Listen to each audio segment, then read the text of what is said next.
Hello, everyone. Welcome to 4.2, where we are continuing to talk about developed treatment plans for musculoskeletal pathologies.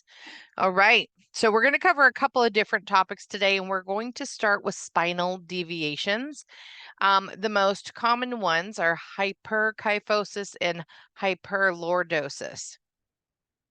So hyperkyphosis is an exaggeration of the normal posterior kyphotic curvature in the thoracic spine.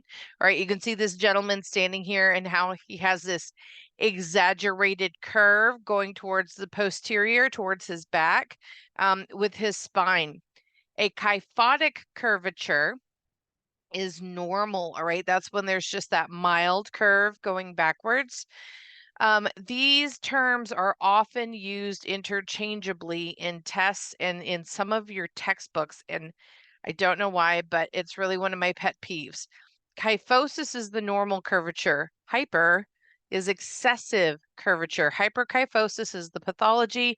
Kyphosis is the normal curvature, all right? Usually you'll see rounded shoulders, like curved in, they'll be hunched forward, and a dowager's hump, that's that big humpback that you will see, are sometimes classified as a mild form of hyperkyphosis. Hyperkyphosis is also called hunchback, unfortunately. When hyperkyphosis and scoliosis coexist, the condition is referred to as kyphoscoliosis. When hyperkyphosis is combined with hyperlordosis, which we'll just talk about in a moment, it's called kypholordosis. This can also happen in children because of malformation of the spine, and they could have wedge-shaped vertebrae, causing them to fall forward when they are stacked. And this is called Scheuermann kyphosis. All right, postural changes that happens is the chest caves in, the arms tend to hang in front of the body, the person might have back pain, the shoulders and upper back appear rounded. That's that beginning of that hunchback. This sort of caves in that thoracic cavity, and it makes it harder to function and to breathe. You're going to want to encourage these clients to exercise and strengthen the back muscles and do stretches to lengthen the chest muscles, especially those pectoral muscles, and obviously work on their posture. A good one I really like to do is have them take their hands and roll them so that the thumbs are facing outwards, right? Sort of in the anatomical position. And this automatically creates a rolling of the shoulder and forces the pecs to open up a little bit and to close that back. Squeezing the rhomboids. That's a major one. You want them to strengthen their rhomboid muscles when you work with clients like this. So for massage and hyperkyphosis, the major thing that I would tell you is when the client is prone, when they're laying face down, consider placing a pillow or other supportive cushion under the clavicles or underneath the upper chest to reduce discomfort from overextension of the thoracic spine. Remember, they're humped up in the back, so that's going to be collapsing downward with their body weight when they're laying prone and possibly be highly uncomfortable. Now, hyperlordosis is an exaggeration of the normal anterior lumbar curvature and increased anterior pelvic tilt. A lordotic curvature is normal, but hyperlordosis refers to an excessive curvature. Lordosis is also called swayback or saddleback. The most common type or common cause, I should say, of hyperlordosis is the postural compensation for increased abdominal mass or girth, such as seen in a pregnancy or in obesity, like what we would call like a beer belly when all of that weight is forward and low. This can definitely start to cause hyperlordosis. Compensation occurs by unconsciously tightening lower back muscles to maintain balance when standing because the body's center of gravity becomes altered. Usually the person will have a protruding abdomen and buttocks with an arched lower back. So position these clients for comfort. Usually the biggest thing to remember here is to keep a bolster underneath the knees when laying supine, because their back will be arched going up. And just like with hyperkyphosis, the body weight is going to be pressing that arch downwards towards the table and will be potentially very uncomfortable for your client. To properly flatten the back out and to feel comfortable, they will need to raise their knees to change the tilt of their pelvis. Scoliosis is the lateral curvature in the normally straight vertical line of the spine, usually in the region, thoracic region. When scoliosis and hyperkyphosis coexist, the condition is referred to as kyphoscoliosis. All right, depending on the severity of the condition, lying prone or supine might be uncomfortable for the client. They might be used to side lying. Ask how they usually sleep and adjust your massage positions accordingly. Sometimes they need a small pillow at the waist. Sometimes they need to be propped up for comfort. This is one for me that's really fun to work on because you're going to want to do lengthening work and stripping work, some myofascial release on all of the tight areas, the taut areas that are pinched in and closed down by the curvature of the spine coming inward. And you're going to want to do a lot of excitatory or cross fiber friction type of massage and really wake up those muscles that are overstretched in the lengthened portions of the spine. So this is kind of a fun condition to work on. If you're interested in medical massage therapy or the more medical side of things, this is definitely one where you can help people relax their musculature a little bit, and it provides you the opportunity to use a variety of techniques in a small area. All right, joint disorders. We're going to talk about joint disorders next. So the first one is spondylolisthesis. Spondylolisthesis. I should know this one because I have this one. Spondylolisthesis and spondylolysis. All right. Spondylolisthesis is an anterior displaced vertebrae, usually L4, L5, and that is when you have vertebrae slippage going forward. It's not going side to side, it is falling towards the anterior of the body. Severe cases can result in spinal deformities such as hyperlordosis or hyperkyphosis, depending on where this is located. And there are typically two different types. There is isthmic spondylolytic spondylolisthesis. This is caused by structural weakness or fracture of the vertebrae. It's called spondylolysis, all right? This is what happens when you've had like repetitive strain from things like football, weightlifting, wrestling, things of that nature. And there's also degenerative spondylolisthesis. And this is when it's caused by osteoarthritis in the lumbar spine. You will see that generally in older people. So position the client for comfort, which could be using a bolster under the knees when supine. Only use light pressure in this lumbar region. You don't want to cause any pain by pushing forward. You're not going to cause further slippage unless you're really just jamming in there. But for those that have like a grade 3 or 4 slippage, absolutely no pressure in that area whatsoever, because you are going to cause pain. And if they have something like osteoporosis along with it, you could actually cause a true breakage in that area. I don't know if you can see this bottom right-hand image. If you can't blow up this lecture so that you can see it, you can actually cause that fracture to occur. All right, ganglion cysts. These are fun. I've had these. I've had this once. A ganglion cyst is a fluid-filled pouch that forms on tendons or joints, usually the wrists or hands. So they can be small. They can go up to an inch.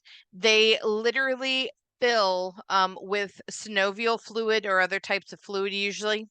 It used to be called a Bible bump because of the common treatment of hitting the cyst with a big book, usually a Bible. Sometimes doctors would smack you with a 2x4.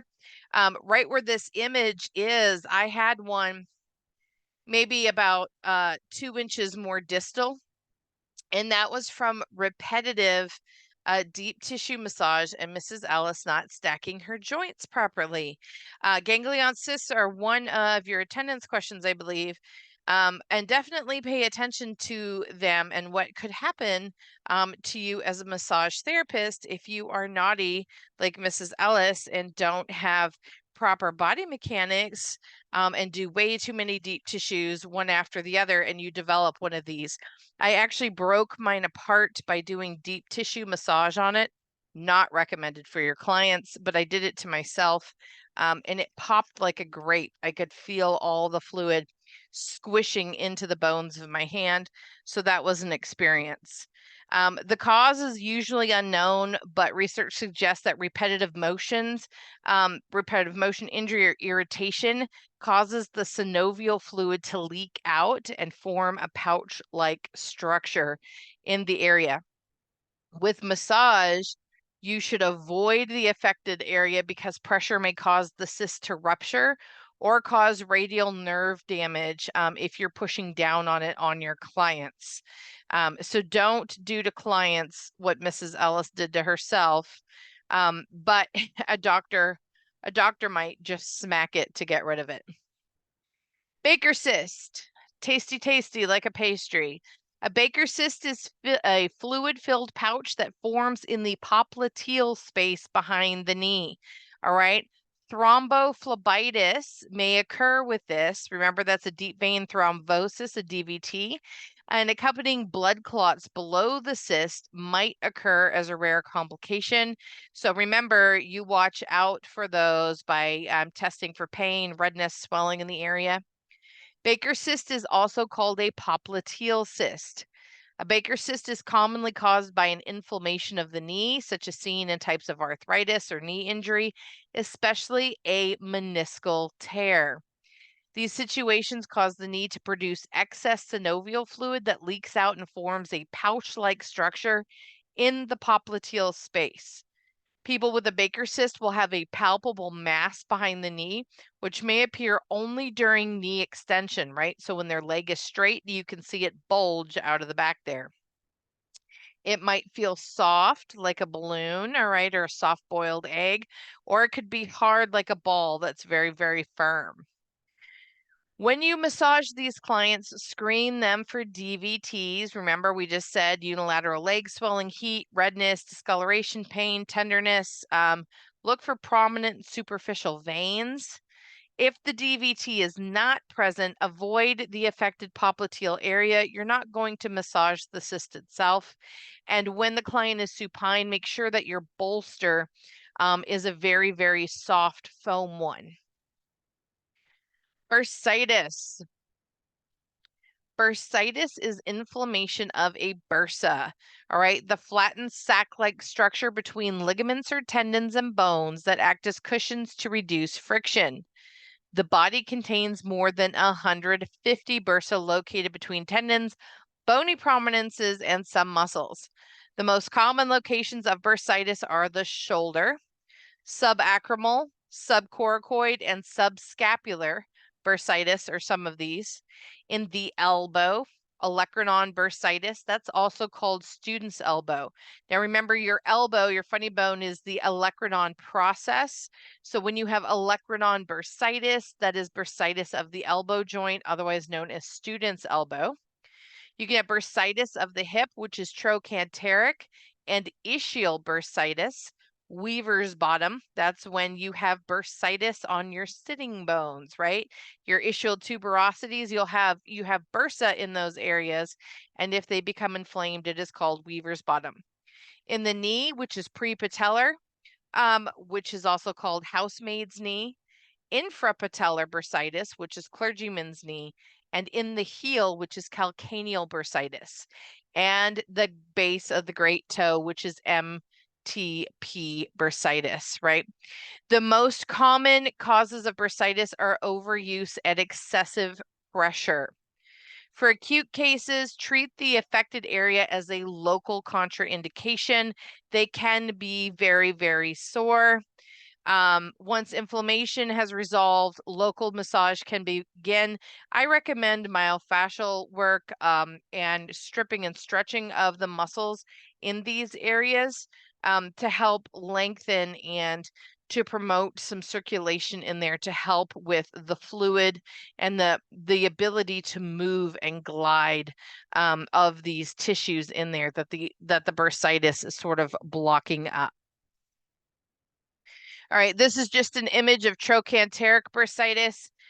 This is the greater trochanter here that is circled, and see where this bursa is located right as that femur is going into that joint. As these muscles are sliding over, it will cause severe pain going over that inflamed bursa. All right, this is another fun one for me. I love working on this one. I don't know why. Temporomandibular disorders. So the name's pretty funny. In Latin, it means a time period, lower jawbone, a joining, bad performance, which is what it is. It's a bad performance of where your jaw joins up. Right? So temporomandibular disorder, TMD, is a term to describe a group of conditions that cause pain and dysfunction of the temporomandibular joint, the TMJ, and muscles controlling joint movement. In most cases, TMD is unilateral, all right? So it's affecting one side of the face. Many terms are used to describe TMD, including TMJ syndrome and TMJ disease. However, the term TMD is the preferred term. It has changed a couple of times over the past 2 decades that I've been working as a massage therapist. All right, there are two main types. There are myogenic TMD. This is the most common form, and it only involves the masticatory muscles, all right, muscles of mastication, and soft tissues around the joint, like the masseter, the temporalis, and the medial and lateral pterygoids. All right, the pterygoids you would work inside the mouth. The masseter, of course, you would work on the outside of the mouth with massage.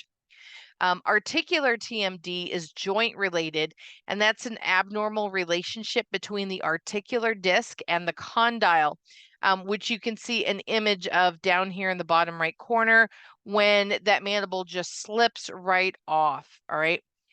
This can be caused by day or nighttime jaw clenching or teeth grinding called bruxism. All right. Remember that term, bruxism. How do you know if your client is having trouble opening their mouth? Normal maximal mouth opening is currently 3 of the subject's fingers, all right, up to that first knuckle, to be able to enter into the mouth with the mouth open. Vertically aligned position between the upper and lower central incisors up to the first DIP folds or knuckles, okay? If your client cannot open their mouth that far, there is potentially an issue. With massage and TMD, avoid the prone position if it causes the client facial or jaw pain. They may not be able to put their face in the face cradle at all. For myogenic cases of TMD, apply friction massage to the temporalis and masseter muscles, sustained compression on trigger points located in the masseter, and skin rolling on the masseter. This is not as easy as it sounds because the masseter itself is very dense and thick. You can definitely do it to the tissue above the masseter, but it's a little bit more difficult to do it in the masseter itself. Intraoral friction of the masseter requires the donning and doffing of disposable gloves. Also, if you want to work on the pterygoids, you have to go intraoral to work on those. This is one of the most satisfying ones to work on, though. Because clients do suffer severe pain with this. It does cause neck issues, headaches, a variety of other problems that you can resolve for them if you can really work on their case, especially if it's a myogenic TMD case. All right, here's some research on it if you are interested. Now we're going to talk about arthritis and a slew of things going on with arthritis. Osteoarthritis and spondylosis. So osteoarthritis is usually age-related arthritis characterized by inflammation of the joints, progressive joint damage, and eventual loss of articular cartilage, which means there's no cushioning in those joints anymore. Osteoarthritis is also called degenerative joint disease, wear and tear arthritis, all right? Spondylosis is osteoarthritis of the spine that's affecting the intervertebral discs and the facet joints. So, crepitus is one of the signs and symptoms that you will get with these clients. You'll hear clicking, popping, grating sounds that can be heard with joint movement. Remember, that's what crepitus is. Classic signs of hand osteoarthritis are the development of enlarged joints. Bouchard nodes may form on PIP joints, and Herberden nodes may form on DIP joints. Osteoarthritis of the feet may lead to bunion formation, and spinal curvatures such as hyperkyphosis are actually common with people with osteoarthritis. If involved, the weight-bearing joints can become unstable, and the person may limp or walk hesitantly, which is called antalgic gait, all right? Antalgic gait. When therapy does not alleviate pain and dysfunction limits everyday activities such as walking or bending in restful sleep, surgical repair and replacement of a joint called arthroplasty may be needed. All right. So the surgical repair and replacement of a joint is arthroplasty. With these clients, you're definitely going to want to position them for comfort. All right. If they have a contracture of the hand, consider placing a rolled up washcloth in the palm during the massage to reduce pain and discomfort. All right. Inquire about sensitivity over joints and adjust accordingly. Also, remember these clients may have comorbidities, things going on. Please be aware of that while you're working on them. All right, here's some information about massage after joint replacement surgery. So we're going to do our scar tissue techniques that we have talked about before. This is a really cool topic. If any of you are interested in learning more about joint replacement surgery massage, I can definitely do videos outside of this lecture to instruct you on those modalities. Same thing with post-surgical scar tissue massage. Super cool stuff to work with.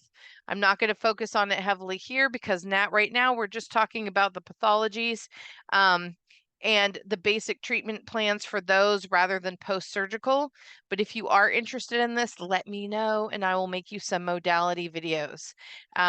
This is absolutely something that could help people get more flexibility and mobility after surgery. All right, rheumatoid arthritis and juvenile rheumatoid arthritis. Rheumatoid arthritis is arthritis caused by an autoimmune response in which the body attacks, inflames, and destroys synovial joint membranes. It is a nightmare. Over time, joint inflammation spreads throughout the joint capsule to articular cartilages and surrounding ligaments, then to the underlying bone. All right. Rheumatoid arthritis often affects small joints of the fingers first. All right. Then progresses to the wrists and elbows. It usually displays bilateral involvement, so both sides of the body, with a high incidence of crippling deformity. It can also affect the skin, lungs, heart, and blood vessels. It's super not fun. Rheumatoid arthritis usually begins with synovitis, or inflammation of the synovial membranes, all right? Synovitis or inflammation of the synovial membranes. Substances are released that erode articular cartilage, and this granulated tissue called pannus develops over damaged areas, which spreads and destroys adjacent articular cartilage. Pannus also decreases blood circulation, which further damages the joint. Affected joints become fixated and deformed, which then affects joint movement. Avoid areas containing subcutaneous nodules. Vigorous massage is contraindicated during periods of exacerbation. There are times of remission that you can do work on them, but massaging the nodules as much as you might want to do circular friction or something on them can actually lead to more inflammation and cause an exacerbation period of pain. All right, ankylosing spondylitis is actually a rare type of arthritis leading to calcification and fusion of the joints, usually in the spine and sacroiliac joints. It usually begins in the sacroiliac joints, right, the SI joints, and then starts to progress upward. As intervertebral joints become fibrosed and calcified, the intervertebral discs are replaced with bony material, taking on the appearance of bamboo and are called bamboo spine. All right, ankylosing spondylitis is also called spondyloarthritis, rheumatoid spondylitis, spondyloarthropathy.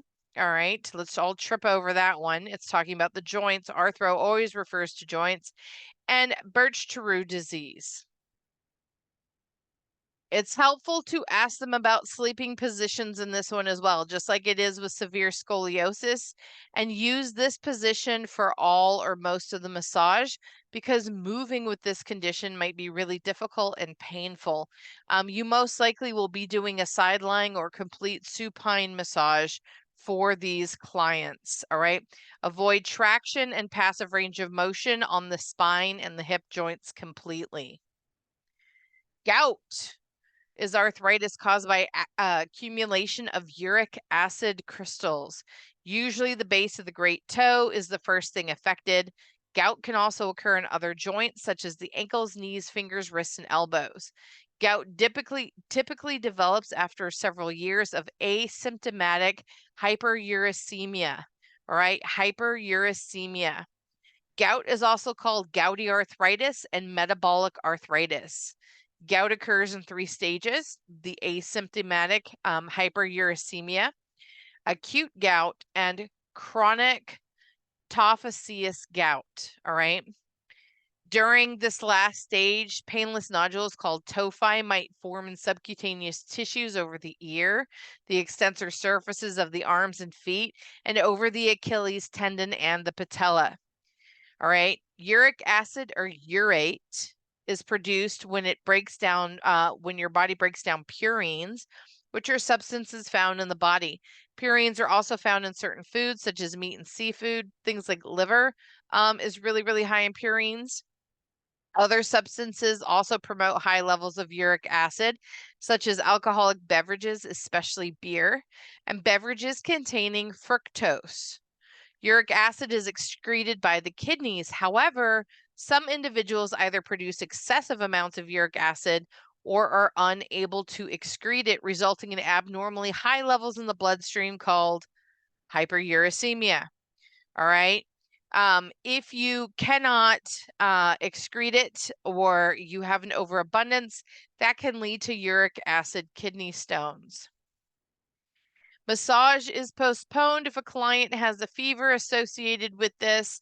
After they've been fever-free for 24 hours, you can absolutely do massage. While the client is prone, for those that have gout crystals in the feet, you definitely want to use a higher than normal bolster in front of the ankles to prevent the affected toe or joints touching the massage table. All right, you don't want that downward pressure of their leg pushing that toe joint onto the table. It'll be very, very uncomfortable. You also do not want to massage over the nodules, which are present in chronic cases. They will be very painful and filled with these sharp little uric acid crystals. You also need to make sure that you ask about coexisting conditions, such as kidney dysfunction. All right, now we also have Lyme disease, which is arthritis caused by bacteria. All right, it is arthritis caused by bacteria and affects the joints such as the hip and knee, as well as the skin, the heart, and the nervous system. Lyme disease is caused by 4 different species of bacteria, and the bacteria is usually introduced into the body by the bite of an infected black-legged tick, usually the deer tick. The bacteria enters through the skin and then into the bloodstream and then migrates to the joints, the lymph nodes, and other parts of the bodies. Usually, transmission occurs after the tick has been on the body for a long time, and we're talking like a day and a half to 2 full days that the tick has been on your body. There is evidence suggesting that the bacteria is now transmitted between humans during sexual activity with an infected person. There's been research on this out for at least a decade. You can give someone Lyme disease through sexual contact. Massage is postponed if the client is experiencing systemic inflammation indicated by fever. And during massage, make sure you treat skin lesions and rashes as local contraindications. All right, that's all I have for you today. I will see you guys tomorrow.